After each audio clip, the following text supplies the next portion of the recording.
working on getting doors put back together. We got the front right door panel with the speaker, the handles, etc., the trim, all the good stuff.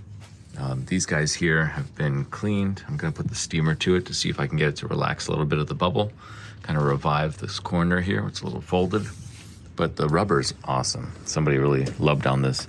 So, bada boom. It's nice restoring a car that's already been restored. Wow, that closes really mint. Handles are new. They still have the little plastic on them here. Very good. We'll do that at the end. I've got to polish the paint up, especially around here, before we put the glass back on this part. But I'm going to be putting on this door panel. Listen to the click in the hinge.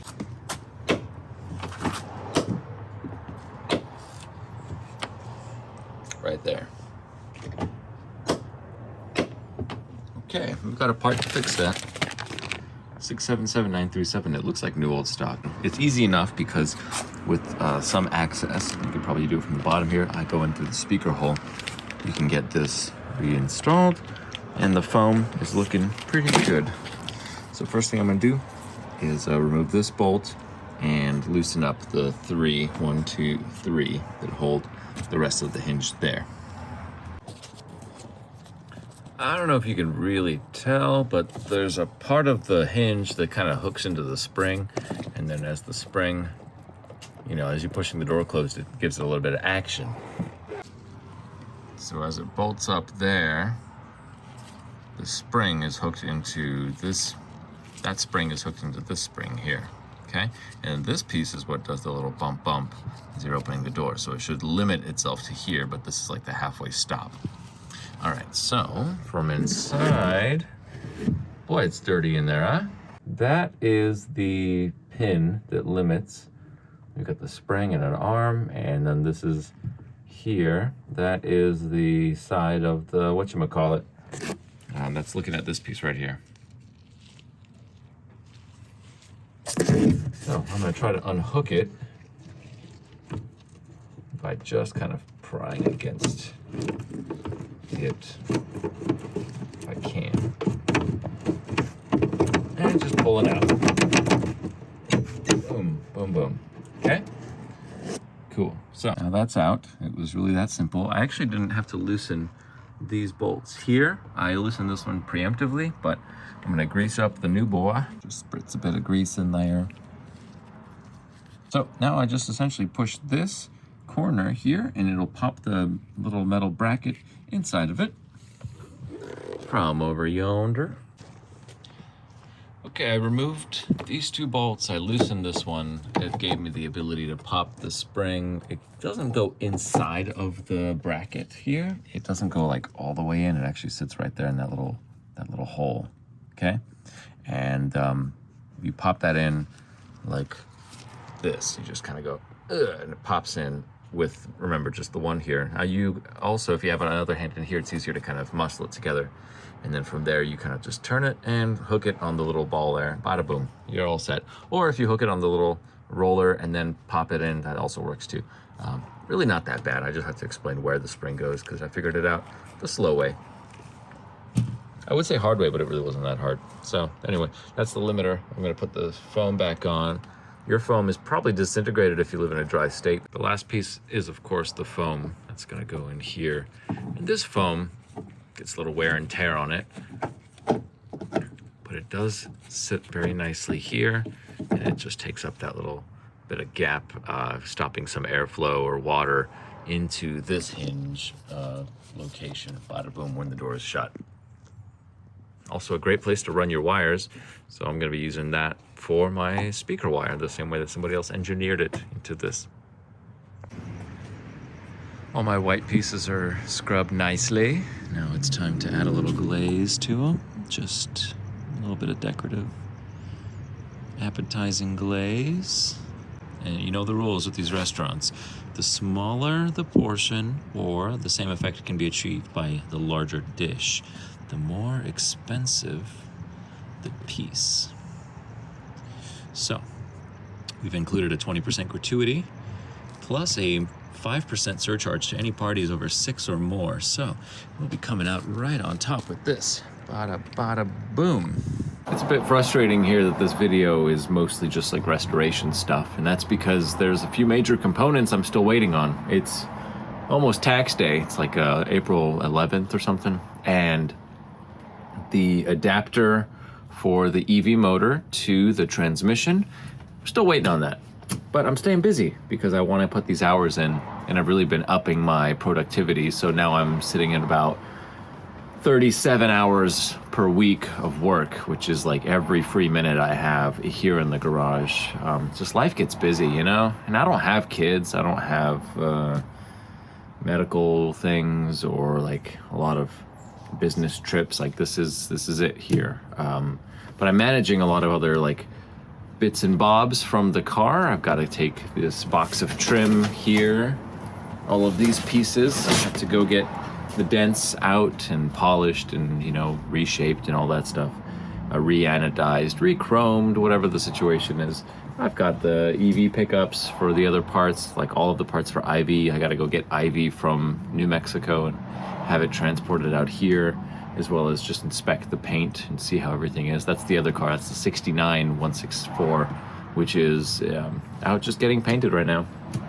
And I'm seeing more little things I gotta do. That's the other trouble. I get very distracted. It's just that sort of hyperactive brain where you turn and you go, oh, right, this. Let me do a little bit on that, and then back here. Oh, something else.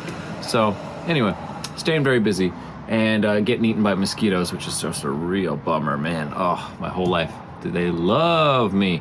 I'm gonna be doing trim stuff now, and I think the progress report at this point is the more I can get accomplished Volvo-wise and have the car more or less look and feel like its former self, the better I will feel moving forward with installing all the EV stuff, because I have more of an idea of how it's gonna look and fit and tuck under the carpets, things like that, so it won't be a terribly like overwhelming, here's a pile of parts like it was in November and December.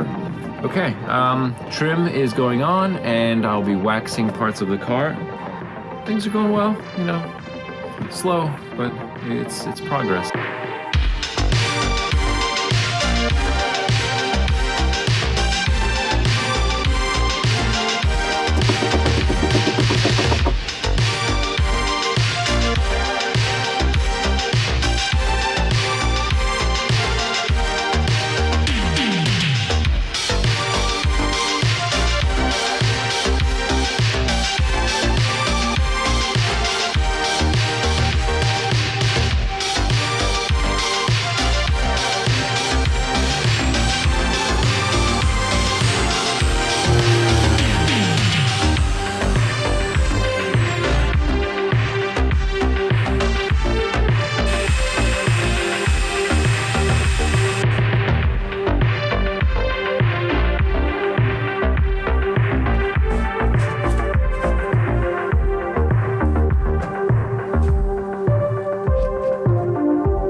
We're at the point now where I'm doing the taillights, and it looks like the new lenses that we have are very attractive. Check these out. These are the old ones, a little faded, a little dull, but not bad. You know, there's some peeling on this chrome, a crack in the corner, but it's all one piece here. And the reflectors look a little bit deeper there than it is in this one. There's a tiny little emblem here on the new shrink wrap, but I think it's a sigillation. I don't know what this company is. A little PV clamp, okay. So that's cool. They're fancy. You see how the inside it's all painted across there, or like plastic dye or whatever the little pellets used in the injection molding. Interesting, right? And the reflector itself is a layer that's like just one. This one looks like it's a glued on piece, a little bit deeper there, but reflector is a reflector. Let's demonstrate. Ooh. This one's a little flatter. Modern. Whatever. Just trying to tell you something interesting here. It's also shiny here, like it's a mirror finish. Okay. And our new ones are a satin looking finish. Still gloss through the plastic, but not a mirror layer on the inside. Huh.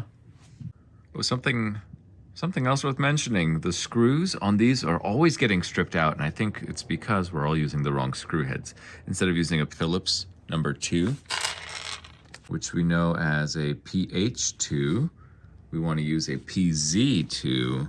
PZ, I'm not sure what it stands for, but it's got a little bit more. I don't really know what's different with these two. I almost can't tell. It looks like it's just a slightly larger middle for the PZ on the left than the Phillips. But that is that's our solution, because I'm tired of using Phillips and stripping these out. And it seems like a really common thing. Maybe this isn't even the right one, but it fits better, and that's what matters. Seems like it was missing on our old taillights. There's a gasket that lives right here. Bing, bang, boom. I sure hope I got the right gasket. We'll find out in a second as I take the taillight off. 1215037. Left and right side seem to be exactly the same part numbers. So,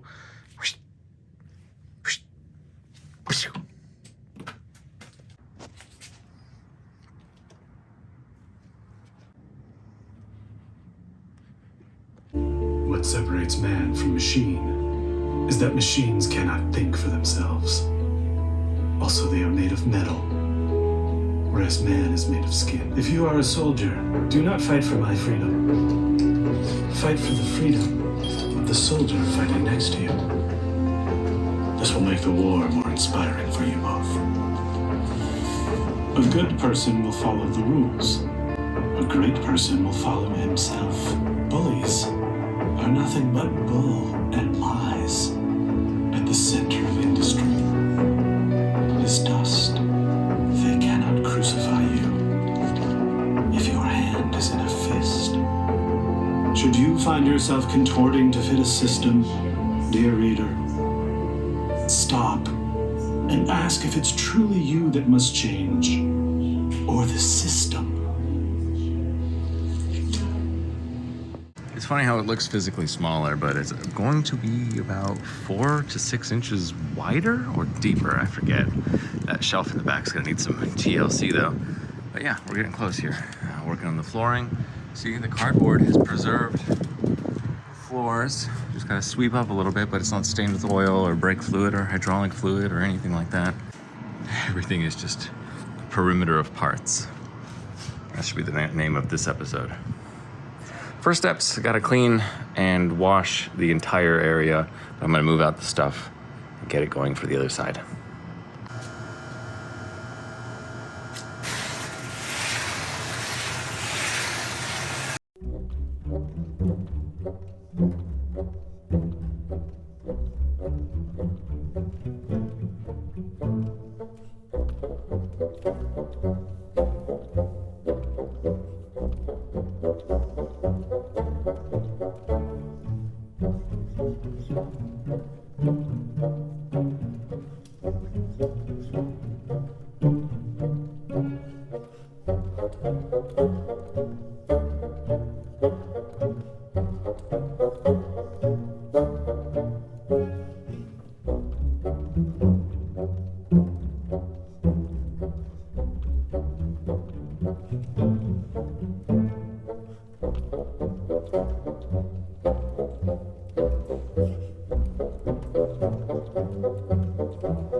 "24 hours later, it's all the neighbor stuff.